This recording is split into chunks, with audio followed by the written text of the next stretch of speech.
مجھے اپنے دل میں یاد کرتا ہے، میں بھی اسے اپنے دل میں یاد کرتا ہوں۔ جب میرا بندہ کسی محفل میں میرا ذکر کرتا ہے، میں اس سے کہیں بہتر محفل میں اس کا ذکر کرتا ہوں۔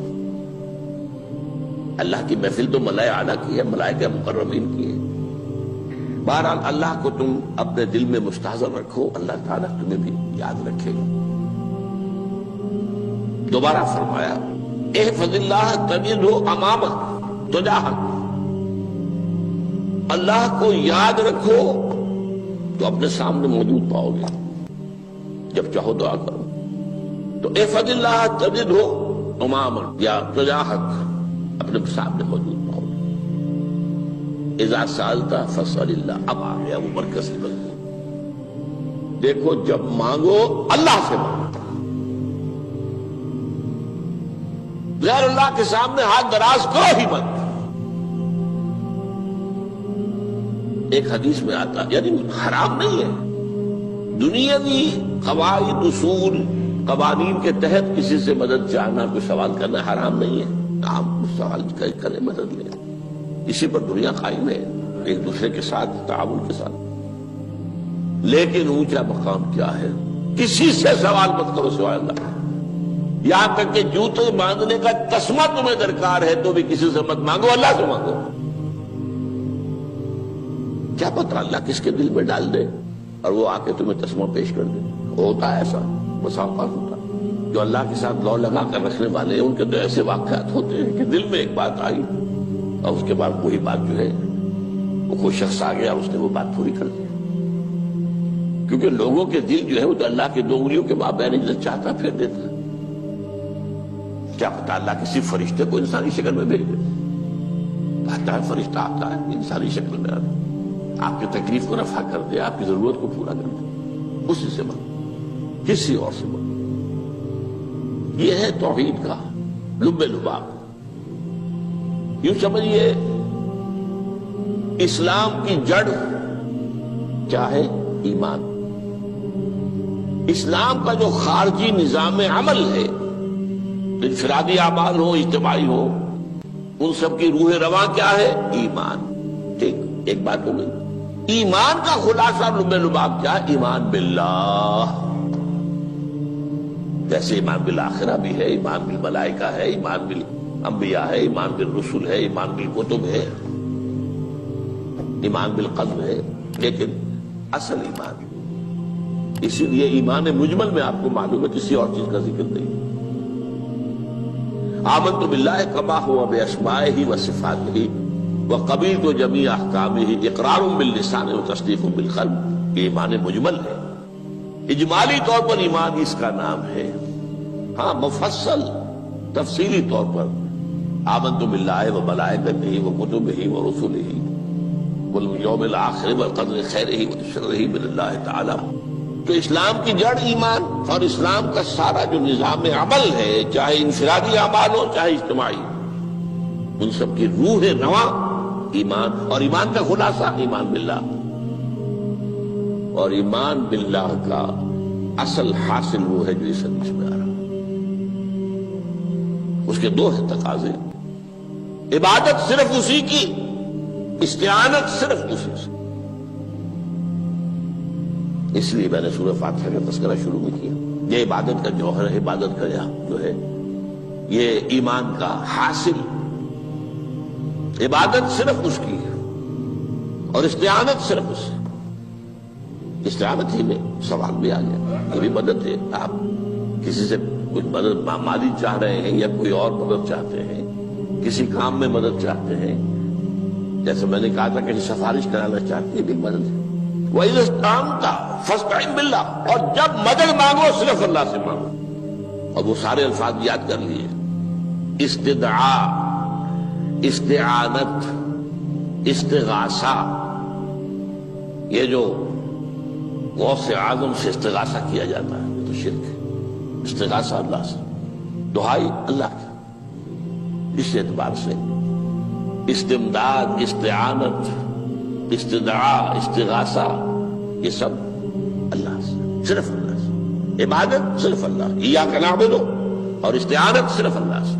مانگو صرف اللہ سے، جب مدد طلب کرو صرف اللہ سے، اور جان لو اگر تمام لوگ جمع ہو کر تمہیں کوئی فائدہ پہنچانا جائے نہیں پہنچا سکتے، الا بشیء قد کتب اللہ لک وان اجتمعوا علی ان یضروک بشیء لم یضروک الا بشیء قد کتب اللہ علیک، اگر سب مل کر چاہے تمہیں کوئی نقصان پہنچا دے نہیں پہنچا سکتے مگر وہی کچھ جو اللہ نے تمہارے لیے لکھ دیا۔ اب بتائیے خوف کی جڑ کٹ جائے گی کہ نہیں؟ یہ جو ایمان جو ہے یہ خوف اور حزن دونوں سے نجات دلانے والی بات ہے۔ جو حقیقی مومن ہے وہ اللہ کا ولی ہے، حقیقی مومن وہ اللہ کا ولی ہے، اور الا ان اولیاء اللہ لا خوف علیہم ولا هم يحزنون۔ یہ اولیاء اللہ کو علیحدہ مخلوق نہیں ہے، کوئی ان کے سر پہ سینگ نہیں ہوتے، انسان ہی ہوتے ہیں، لیکن حقیقی معنی میں مومن ان اعتبارات سے جو آج ہم پڑھ رہے ہیں ایمان اس درجے کا پہنچ گیا تو اللہ کا ولی ہے۔ ان لوگوں کے لیے خوف کس بات کا ہوگا؟ کس سے خوف کروں؟ اس کے ہاتھ میں کچھ ہے ہی نہیں، اور اگر کچھ اللہ نے میرے لیے لکھ دیا وہ آ کر رہے گا، چاہے میں لاکھ گڑ گڑاؤں اور اس کے سامنے کہ مجھے چھوڑ دے، اگر اللہ نے لکھا وہ آیا وہ تو آئے گا، تو کاہے کو اس کے سامنے گڑ گڑانا، کاہے کو جبرسائی کرنا اس کے سامنے، اور کسی کے ہاتھ میں کچھ ہے ہی نہیں، میرا خیر ہے ہی نہیں، کاہے کو خوشامد کرو اس کی۔ اور سنیے، رفعت الاقلام، دیکھو نوجوان، قلمیں اٹھا لی گئی ہیں، وجفت الصحف، اور جو رجسٹر ہیں صحیفے ان کی سیاہی خشک ہو چکی ہے۔ یہ ہے وہ اللہ کا علم، اس میں ہر شے لکھ دی گئی ہے، اس کی قلم اٹھا لیے گئے۔ جیسے آپ کو معلوم ہے امتحان ہوتا تھا، 3 گھنٹے ختم ہو گئے، اسٹاپ رائٹنگ، بس اب قلم رک جانا چاہیے۔ وہ قلم تو تقدیر کا کاتب جو ہے وہ قلم اس کا اب اٹھا لیا گیا، اور جو صحیفے جن پر کے لکھا گیا وہ خوشبو ہو گئے۔ یہ تو روایت ہے جو امام ترمذی نے جس کو روایت کیا، یہ متن ان کا ہے جو ہم نے پڑھا ابھی، اور ان کا قول یہ ہے کہ یہ حدیث حسن صحیح ہے، لیکن یہی روایت اور انہی راوی سے عبداللہ ابن عباس سے رضی اللہ تعالیٰ عنہما اور بھی محدثین نے کی ہے، اس میں سے ایک اور متن جو ہے وہ یہاں پر امام نووی نے دے دیا ہے۔ احفظ اللہ تجدہ امامک، یہ تو پہلا وہ ٹکڑا تھا، وقت تو جاہک تھا، یہاں امامک ہے، امام مطلب ایک ہی ہے، اپنے سامنے پاؤ گے۔ اللہ کی حفاظت کرو، اللہ کو دل میں، اللہ کی یاد کو محفوظ رکھو، گویا کہ اللہ کو مستحضر رکھو۔ ذکر اللہ کے معنی کیا ہے؟ استحضار اللہ فی القلب، یہ ذکر اللہ ہے۔ جنہیں ہم ذکر سمجھ بیٹھے ہیں وہ ذکر کے ذریعے ہے۔ اقیم الصلاۃ لذکری، نماز قائم کرو میری یاد کے لیے، نماز ذریعہ ہے یاد کا۔ یہ علیحدہ بات ہے کہ آپ نے 17 رکعتیں بھی پڑھ لی ہو عشاء کی اور یاد آپ کو آئی ہی نہیں کوئی، آپ تو ایک میکینیکل انداز میں جو ہے وہ اٹھک بیٹھک کر رہے ہیں اور آپ کی زبان سے کچھ بھی نکل رہا ہے، تو اس کا آپ کے شعور سے، دل کی گہرائی سے کوئی رابطہ ہے ہی نہیں، وہ ذکر تو نہیں ہوا۔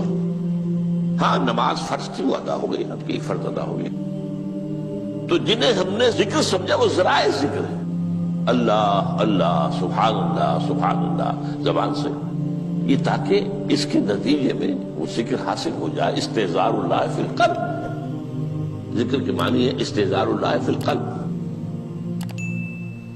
تعرف الی اللہ فی الرخاء، اور دیکھو کشادگی کے وقت میں تم اللہ کو یاد رکھو، اللہ کی طرف رجوع کیے رہو، بھول نہ جاؤ۔ وہ نہ ہو جو کبھی کہا تھا، بہادر شاہ ظفر کے اشعار میں سے بہت زور کا شعر ہے، ظفر آدمی اس کو نہ جانیے چاہے کتنا ہی ہو فام و زکا، جسے عیش میں یاد خدا نہ رہی، جسے تیش میں خوف خدا نہ رہا۔ وہ ہے کشادگی کی حالت میں، جبکہ تمہارے لیے کشادگی ہے، اللہ کی طرف رجوع کیے رکھو۔ یعرف کا فی الشدہ، تو اللہ اپنی توجہ تم پر رکھے گا شدت کے وقت میں، جب تمہیں کوئی تکلیف ہے اس تکلیف کو تم پر آسان کر دے گا۔ تکلیف تو آنی ہے، لکھی ہوئی ہے، وہ تو آئے گی، لیکن یہ کہ اللہ تعالیٰ اس کی شدت کو، ایک ہی چیز ہے جس کو ایک انسان بہت شدت کے ساتھ محسوس کر رہا ہے، دوسرا آدمی اتنا نہیں محسوس کر رہا ہے، احساس کا معاملہ ہوگا نا۔ وہ تو اصل میں اگر انسان کی نرز کٹی ہوئی ہے تو احساس ہوگا ہی نہیں، سرے سے ہی نہیں ہوگا۔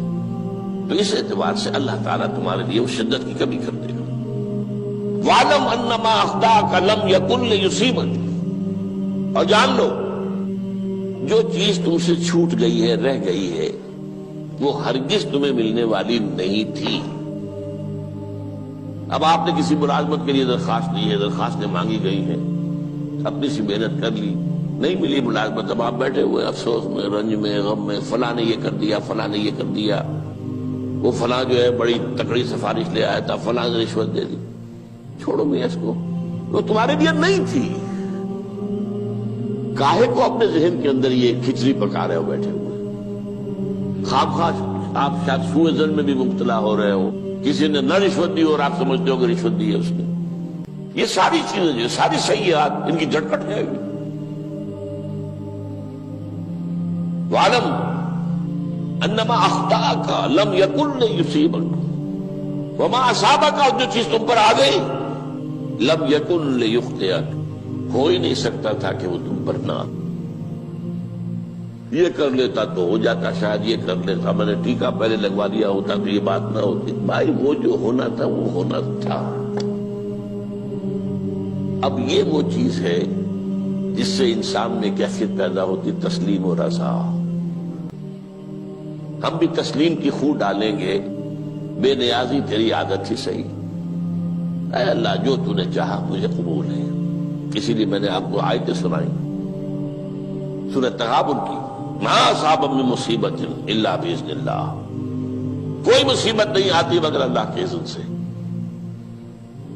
وَمَن یؤمن باللہ یہد قلبہ، جو اللہ پر ایمان رکھتا ہو اللہ اس کے دل کو ہدایت دے دیتا ہے۔ ہدایت کس بات کی؟